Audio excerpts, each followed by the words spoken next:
Hello guys, नमस्कार, जोहर, आदाब, सत श्री अकाल। एग्जाम फाइटर नंबर 1 पे आप सभी का हार्दिक स्वागत है। जी हाँ, बिहार से खुशखबरी है। अगर आप नेट या पीएचडी कर चुके हैं तो आपके लिए अच्छी खबर है। एक अच्छा अवसर आपको बिहार में मिलने वाला है। बिहार में असिस्टेंट प्रोफेसर वैकेंसी में पार्टिसिपेट करने का मौका मिलेगा, अप्लीकेशन डालने का मौका मिलेगा। जी हाँ, बिहार के एक और यूनिवर्सिटी बढ़ चली है गेस्ट फैकल्टी रिक्रूटमेंट को लेकर। और गेस्ट फैकल्टी की रिक्रूटमेंट क्यों हो रही है ये हमने बता दिया है कि बिहार में अभी नया नियमावली एग्ज़ाम बेस्ड को लेकर बनने वाला था, अंडर प्रोसेस था। लेकिन बिहार में इसी बीच इतनी राजनीतिक हलचल हुई है ना कि वो ड्राफ्ट कहाँ चला गया किसी को अता पता नहीं है। वाइस चांसलर के पास ड्राफ्ट था, इसके बाद वो ड्राफ्ट वाइस चांसलर के पास से अब तक नहीं गया है, वापस नहीं गया है। और इसीलिए अभी फ़िलहाल विलम्ब होगा परमानेंट वैकेंसी आने में, क्योंकि सरकारें चेंज होने से बहुत कुछ बदल जाती है। अभी बिहार में सरकार ही चेंज बल्कि पूरा सीएम चेंज हो गया है, राज्यपाल चेंज हो चुके हैं, इसके बाद जो शिक्षा मंत्री है वो भी चेंज हो चुके हैं, और अलग पार्टी के सीएम बन चुके हैं, अलग पार्टी के शिक्षा मंत्री बन चुके हैं। यानी बहुत कुछ कह सकते हैं यहाँ पर। एक प्रकार से जो प्रगति के रास्ते पर चल रहा था ड्राफ्ट, जो एक प्रकार लगता कि सफलता बहुत जल्द मिल जाएगी, वो एक प्रकार से अच्छा बड़ा बैरियर बनकर अभी फ़िलहाल सामने दिख रहा है।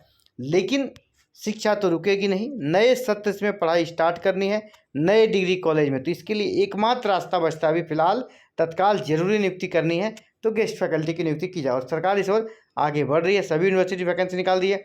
ललित नारायण मिथिला यूनिवर्सिटी निकाल चुकी है। इसी प्रकार और एक यूनिवर्सिटी है जिसके बारे में आज बात करेंगे। जी हाँ, बात करेंगे आज यहाँ पर BRABU के बारे में। जी हाँ, BRABU के बारे में बात करेंगे। यहाँ पर 37 नए डिग्री कॉलेज बने हैं और नए डिग्री कॉलेज के प्रिंसिपल्स की मीटिंग हुई थी। जो नए डिग्री कॉलेज में इनकी पोस्टिंग हुई ना, वैसे प्रिंसिपल के साथ मीटिंग हुई थी। और यहाँ पर इसी मीटिंग में सभी चीज़ों की समीक्षा की गई है ना, चाहे वो आपकी इंफ्रास्ट्रक्चर की बात हो, चाहे मानव बल की बात हो, यहाँ पर सभी चीज़ों की समीक्षा की गई। और इसी में यहाँ पर ये कहा गया है कि तत्काल कार्यभार संभालने का निर्देश दिया है, क्योंकि प्रभारी प्रिंसिपल्स की नियुक्ति की जा रही है। अभी नए कॉलेज में क्या करना है, नए सत्र से कक्षाएं शुरू करने के लिए, या नए सत्र यानी अभी सेशन जो स्टार्ट होगा यहाँ पर क्लास स्टार्ट कर दिया जाएगा। इसके लिए मानव बल की कमी को दूर करने के लिए अतिथि शिक्षकों यानी असिस्टेंट प्रोफेसर की नियुक्ति के लिए फिलहाल अभी गेस्ट फैकल्टी की सेवा ली जाएगी, जिसकी प्रक्रिया इसी महीने शुरू होगी। यानी इसी महीने की जब बात हो रही है, इसका मतलब है कि सप्ताह भर में यहाँ से भी आपको विज्ञापन देखने को मिल जाएगा गेस्ट फैकल्टी का।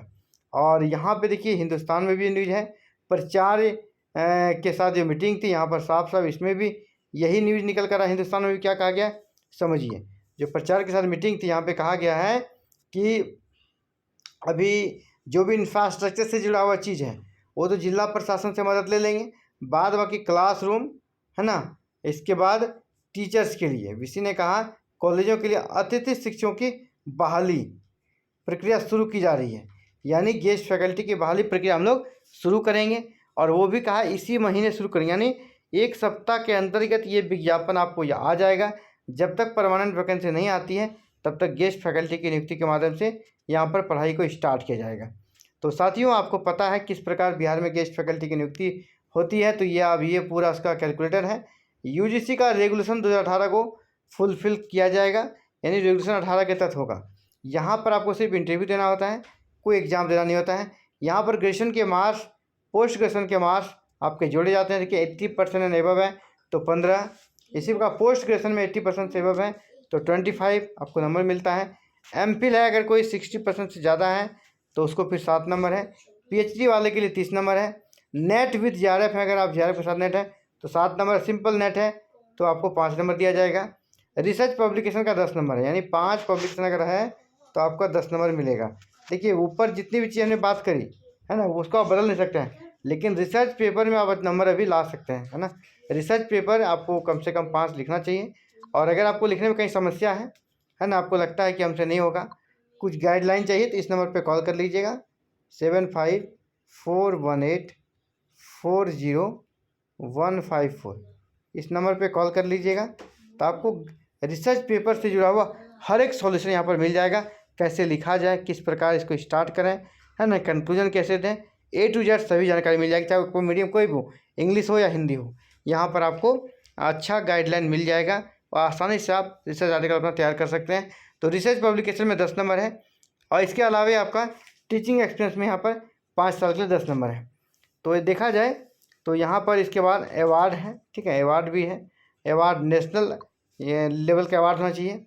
यानी हम कुल देखते हैं कि यहाँ पर टोटल जो है ना, जो API बनता है 100 नंबर का, तो 100 नंबर के API में आपका हर कुछ फिक्स है। अगर कोई फिक्स नहीं है और जहाँ पर आप नंबर बढ़ा सकते हैं वो एरिया आपका रिसर्च पब्लिकेशन का है।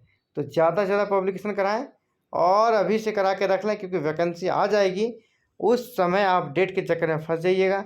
बैक डेट होगा नहीं, करंट डेट से आपको करना है, इसलिए अभी से ही आप लग जाएं और रिसर्च पेपर में ये जो 10 नंबर है ना, इसको कैसे प्राप्त कीजिएगा इसके लिए प्रयास कीजिए। और मैंने पहले भी कहा, रिसर्च पेपर में अगर आपको लिखने में कहीं कोई समस्या होगा तो इस नंबर पर कॉल कर लीजिएगा, आपको हर ज़रूरी सहायता दी जाएगी। क्योंकि हायर एजुकेशन को डेडिकेटेड इंडिया का नंबर 1 चैनल है, एग्जाम फाइटर नंबर 1। यहाँ आपके हायर एजुकेशन से जुड़े हर एक प्रॉब्लम को सॉर्ट आउट किया जाता है। तो चलिए फिलहाल इस वीडियो में इतना ही, और जल्द ही बात करेंगे जब इसका फुल नोटिफिकेशन आ जाएगा तो एक नई वीडियो में। तो फिलहाल इस वीडियो में इतना है। थैंक यू आप सभी काम से जुड़ने के लिए, बहुत बहुत आभार।